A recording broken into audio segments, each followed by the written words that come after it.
বাংলাদেশের সর্বশেষ গুরুত্বপূর্ণ আপডেট সংবাদে আপনাকে স্বাগত। শুরুতেই সংবাদ শিরোনাম, পরে বিস্তারিত।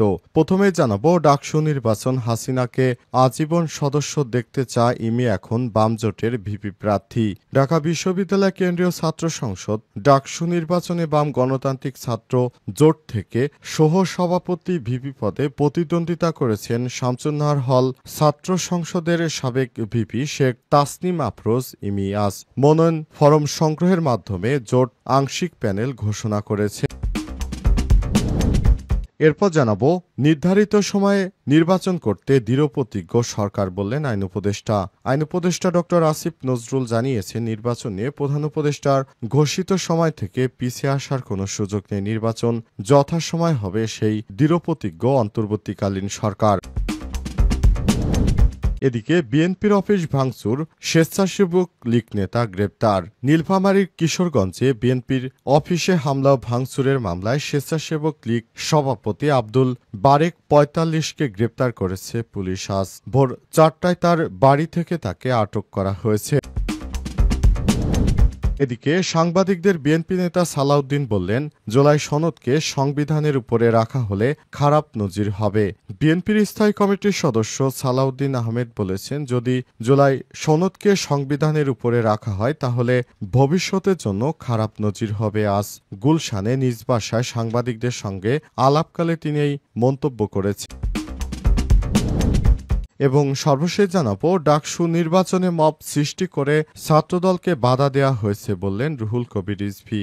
ঢাকা বিশ্ববিদ্যালয় কেন্দ্রীয় ছাত্র সংসদ ডাকসু নির্বাচনে ছাত্রদলের মনোনয়নপত্র জমা দেওয়া ঠেকাতে পরিকল্পিতভাবে মব সৃষ্টি করা হয়েছে বলে অভিযোগ করেছেন বিএনপির সিনিয়র যুগ্ম মহাসচিব অ্যাডভোকেট রুহুল কবির রিজভী। তিনি বলেছেন, মব সৃষ্টি করে বিএনপিকে দমন করতে চাইছে একটি চক্র, কিন্তু বিএনপি নেতাকর্মীরা সক্রিয় আছে, তারা যে কোনো মবকে তারা উস্কে দেবে, উস্কে দেয়া মবকে তারা নস্যাৎ করে দেবে। প্রিয় দর্শক, এতক্ষণ শুনছিলেন সংবাদ শিরোনাম, এবারে বিস্তারিত। তবে তার আগে বন্ধুরা, অনুরোধ থাকবে সংবাদটিতে একটি লাইক দিন। এই চ্যানেলে আপনি নতুন হয়ে থাকলে আমাদের সংবাদটি দেখতে দেখতে চ্যানেলটি সাবস্ক্রাইব করে রাখুন। কমেন্ট করে বন্ধুরা আপনার মূল্যবান মতামত জানিয়ে দিন আপনি বিশ্বের কোন দেশ থেকে বা বাংলাদেশের কোন স্থান থেকে আমাদের সংবাদটি দেখছেন এবং শুনছেন। আর বন্ধুরা, এই সংবাদটি আপনার সোশ্যাল মিডিয়া ফেসবুকে শেয়ার করে বন্ধুদেরও দেখার সুযোগ করে দিন। এবারে বিস্তারিত। ডাকসু নির্বাচন, হাসিনাকে আজীবন সদস্য দেখতে চায় ইমি এখন বাম জোটের ভিপি প্রার্থী। ঢাকা বিশ্ববিদ্যালয় কেন্দ্রীয় ছাত্র সংসদ ডাকসু নির্বাচনে বাম গণতান্ত্রিক ছাত্র জোট থেকে সহসভাপতি ভিপি পদে প্রতিদ্বন্দ্বিতা করেছেন শামসুন্নাহার হল ছাত্র সংসদের সাবেক ভিপি শেখ তাসনিম আফরোজ ইমি। আজ বিকেলে মনোনয়ন ফরম সংগ্রহের মাধ্যমে জোট আংশিক প্যানেল ঘোষণা করেছে। তবে ইমিকে ঘিরে সামাজিক যোগাযোগ মাধ্যমে আবারও ভাইরাল হয়েছে একটি পুরনো বিতর্কিত বক্তব্য। ২০১৯ সালে সর্বশেষ ডাকসু নির্বাচনে স্বতন্ত্র প্যানেল থেকে ভিপি নির্বাচিত হওয়ার পর এক টকশোতে তিনি তৎকালীন প্রধানমন্ত্রী শেখ হাসিনাকে ডাকসুর আজীবন সদস্য করার পক্ষে মত দিয়েছিলেন। সে সময় ভিপি নুরুল হক নূর এই প্রস্তাবের বিরোধিতা করলেও ইমি বলেছিলেন, শেখ হাসিনা ঢাকা বিশ্ববিদ্যালয়ের শিক্ষার্থী ছিলেন। ডাকসু নির্বাচন সুষ্ঠু আয়োজন সম্ভব হয়েছে তার আন্তরিকতার কারণেই। কৃতজ্ঞতাবশত হলেও তাকে আজীবন সদস্য ঘোষণা করা উচিত। পরে ২০১৯ সালের ৩০ মে ডাকসুর কার্যনির্বাহী সভায় শেখ হাসিনাকে আজীবন সদস্য ঘোষণা করা হয়, যদিও নুরুল হক নূর ও সমাজসেবা সম্পাদক আক্তার হোসেন সেই সিদ্ধান্তের বিরোধিতা করেন। এই পুরো মন্তব্য ফের ভাইরাল হওয়ার পর ইমি সাম্প্রতিক এক ফেসবুক পোস্টে লিখেছেন, আমার বক্তব্যের খণ্ডিত অংশ প্রচার করা হচ্ছে। বর্তমান অবস্থান নিয়ে যারা প্রশ্ন তুলছেন তাদের জানাতে চাই, আমি নিরপরাধ মানুষ, ছাত্রখুনের নির্দেশদাতা, সর্বোচ্চ বিচার চাই, ফুল স্টপ। বিএনপির অফিস ভাঙচুরের মামলায় স্বেচ্ছাসেবক লীগ নেতা গ্রেপ্তার। নীলফামারীর কিশোরগঞ্জে বিএনপির অফিসে হামলা ও ভাঙচুরের মামলায় আওয়ামী লীগের স্বেচ্ছাসেবক লীগ সভাপতি আব্দুল বারেক ৪৫কে গ্রেপ্তার করেছে পুলিশ। আজ তার বাড়ি থেকে তাকে আটক করা হয়েছে। কিশোরগঞ্জ থানার এসআই রিপন বিষয়টি নিশ্চিত করে জানান, বিএনপির অফিসে হামলা ও ভাঙচুরের মামলায় আসামি আব্দুল বারেক দীর্ঘদিন আত্মগোপনে ছিলেন। গোপন সংবাদের ভিত্তিতে তার বাড়ি থেকে দিবাগত ভোররাত ৪টার দিকে তাকে আটক করা হয়। আব্দুল বারেক চাঁদখানা ইউনিয়নের চাঁদখানা চরকপন্ত গ্রামের আলহাজ জাহানুদ্দিনের পুত্র ও চাঁদখানা ইউনিয়ন স্বেচ্ছাসেবক লীগের সভাপতি কিশোরগঞ্জ থানার অফিসার ইনচার্জ আশরাফুল ইসলাম বলেছেন, সে আত্মগোপনে ছিল। গোপন সংবাদের ভিত্তিতে তাকে গ্রেপ্তার করে জেলা কারাগারে প্রেরণ করা হয়েছে। অন্তর্বর্তীকালীন সরকারের প্রধান উপদেষ্টা ক্ষমতা আসার পর বিএনপির বিরুদ্ধে বিগত সময়ে যারা নানাভাবে অত্যাচার করেছিল, বিএনপির অফিস ভাঙচুর করেছিল, তাদের ব্যাপারে এখন থেকে অ্যাকশন নেওয়া হচ্ছে। এজন্য তাদেরকে অ্যাকশন নেওয়ার মাধ্যমে নতুন করে একটি সুষ্ঠুভাবে সবকিছু পরিচালিত হচ্ছে।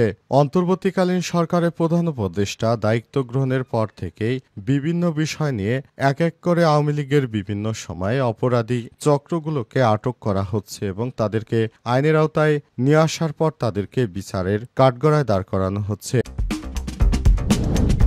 নির্ধারিত সময় নির্বাচন করতে দৃঢ়প্রতিজ্ঞ সরকার বললেন আইন উপদেষ্টা।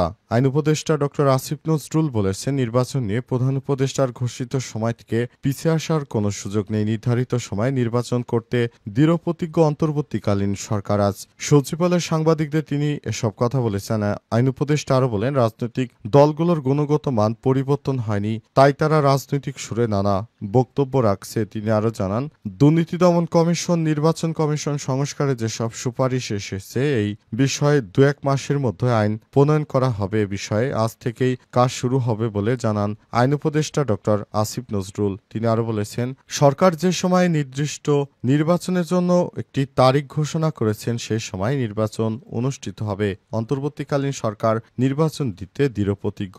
তবে আজ সচিবালয়ে জুলাই যোদ্ধারা সচিবালয় ঘেরাও করেছে। তারা সচিবালয়ের 2 নং গেট ঘেরাও করে আসিফ নজরুলের পদত্যাগের দাবি করছেন। আসিফ নজরুল, সারা দেশ জুড়ে আইন শৃঙ্খলার অবনতি হচ্ছে। যারা খুন করেছে কারো এখনো বিচার হয়নি, শুধু প্রতিদিন তাদেরকে আদালতে উঠানো এবং নামানো হচ্ছে। 1 বছর হয়ে গেল অন্তর্বর্তীকালীন সরকারের প্রধান উপদেষ্টার অধীনে দেশে একটিও বিচারের ঘটনা ঘটেনি। এটি বাংলাদেশের জন্য খুবই কলঙ্কিত এক অধ্যায়ের জন্য অন্তর্বর্তীকালীন সরকারের আইন উপদেষ্টা ড আসিফ নজরুলকে পদত্যাগের জন্য চাপ দেওয়া হচ্ছে এবং আগামীর বাংলাদেশ সুষ্ঠুভাবে পরিচালনা করার জন্য অন্তর্বর্তীকালীন সরকারের এই বিতর্কিত উপদেষ্টাকে সরিয়ে দেওয়ার জন্য দাবি জানিয়েছে জুলাই যোদ্ধারা। সাংবাদিকদের সালাউদ্দিন বললেন, জুলাই সনদকে সংবিধানের উপরে রাখা হলে খারাপ নজির হবে। বিএনপির স্থায়ী কমিটির সদস্য সালাউদ্দিন বলেছেন, যদি জুলাই সনদকে সংবিধানের উপরে রাখা হয় তাহলে ভবিষ্যতের জন্য খারাপ হতে পারে। আজ দুপুরে গুলশানে নিজ বাসায় সাংবাদিকদের সঙ্গে আলাপকালে তিনি এ মন্তব্য করেছেন। সালাউদ্দিন বলেন, জুলাই সনদে উত্থাপিত 84 দফার মধ্যে যেসব দফায় সব রাজনৈতিক দল একমত হয়েছে সেগুলো বাস্তবায়ন কিভাবে হবে, যেসব বিষয় নোট অব ডিসেন্ট এসেছে সেগুলো সুরাহা কিভাবে